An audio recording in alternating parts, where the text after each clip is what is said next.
Hello everyone, welcome to the exam of PGR guide. So finally कल मेरा NIACL EU का prelims था। Third shift थी 5 to 6 वाले PM में मेरा एग्ज़ाम था और सरिता विहार सेंटर था। सो मैं अब आपको मेरा एग्ज़ाम का क्या रिव्यू रहा वो बताती हूँ, मेरे अटैम्प्ट्स कैसे रहे वो बताती हूँ। So let's get started. Rearrangement आया था और उसके 5 क्वेश्चंस थे एंड वर्ड यूसेज आया था। एक वर्ड यूसेज था वाटर और एक और था वो मुझे याद नहीं, उसके 2 क्वेश्चंस थे टोटल।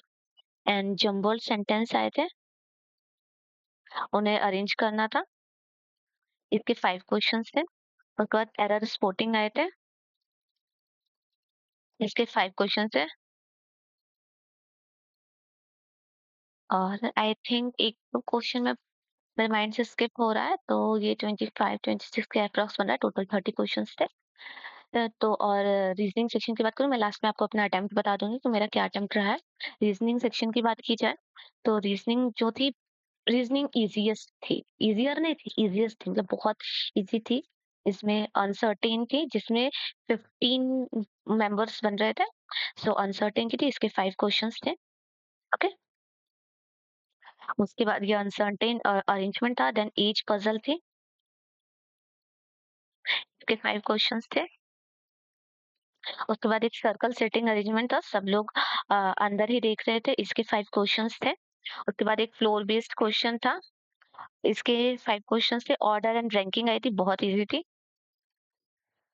ऑर्डर एंड रैंकिंग के आई थिंक 3 क्वेश्चंस थे, राइट? उसके बाद मिसलेनियस था। मिसलेनियस में एक इक्वेशंस था, जिसमें बताना था कि अल्फा मतलब अल्फाबेटिक सीरीज के अकॉर्डिंग कितने वो बन रहे हैं, जो उसी पोजीशन पे है जो एक्चुअल में होते हैं। ये था एक था कि एक वर्ड था, उसमें से फर्स्ट 6 8 9 10 को मतलब चूज करना था और 4 लेटर वर्ड था, तो आई थिंक इसमें ऑयली बन रहा था। और एक ये क्वेश्चन था। एंड देन उसके बाद था एक सीटिंग अरेंजमेंट और थी, उसके 5 क्वेश्चन थे। एक ऐसे और था, उसके 5 क्वेश्चंस थे। और सिलोगिज्म आया था, इसमें जो हमारा वो होता है ना, आई थिंक ग्रेटर देन और इक्वल टू, इनइक्वालिटी इनइक्वालिटी वो नहीं था। सिलोगिज्म के क्वेश्चन थे, 3 क्वेश्चन थे। ब्लड रिलेशन भी नहीं था इसमें। हाँ, इसमें ब्लड रिलेशन भी नहीं था। सो ओवरऑल ये था, ये ईज़ीएस्ट रहता है। इसके 35 क्वेश्चंस थे। एंड देन क्वांट की बात करें, क्वांट में जो था अप्रोक्सीमेशन आई थी हमारी। अप्रोक्सीमेशन के ही 4 टू 6 क्वेश्चंस थे। उसके बाद डीआई जो थी, मिसिंग नंबर सीरीज था। पहले मैं स्पीड मैथ्स ही बता देती हूँ। मिसिंग नंबर सीरीज जो था, बहुत ही इजी थी और इसके 5 टू 6 क्वेश्चंस थे। उसके बाद डीआई की बात करूँ, तो डीआई में फर्स्ट डीआई आई थी लाइन ग्राफ, सेकंड डीआई आई थी टेबल डीआई, ये 2 डीआई आई थी, और जिसके 5 टू 5 नहीं, आई थिंक 6 क्वेश्चंस थे। 5 नहीं थे, 6 क्वेश्चंस थे दोनों के। ठीक है? उसके बाद अरिथमेटिक आई थी, जिसके 11 टू 12 क्वेश्चन थे, यानी 10 टू 12 क्वेश्चन हम लेके चलते हैं।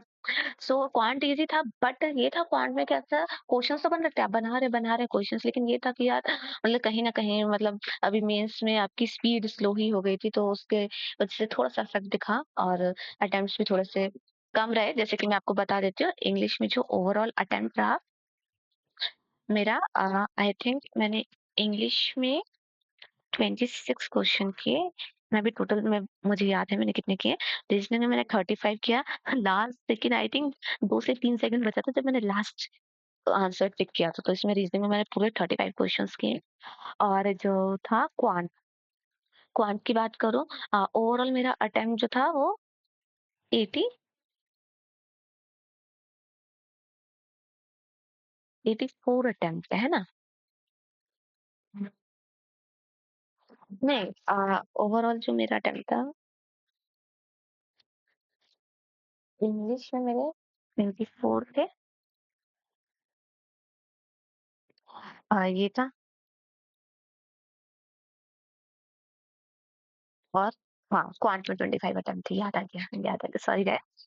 तो ये मेरा अटेम्प्ट था।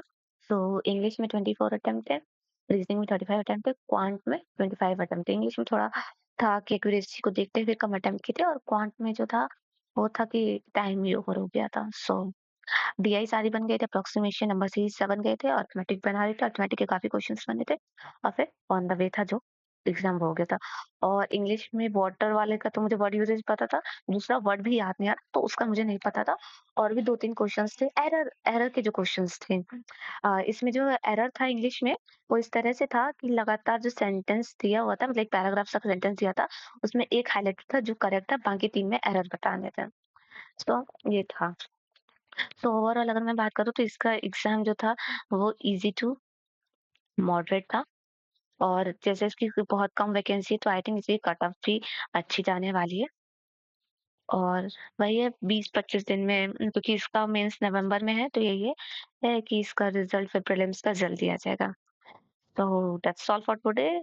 Okay, I hope you like this video. If you do like this video, like it and comment down. Okay, till then, take care. Bye bye.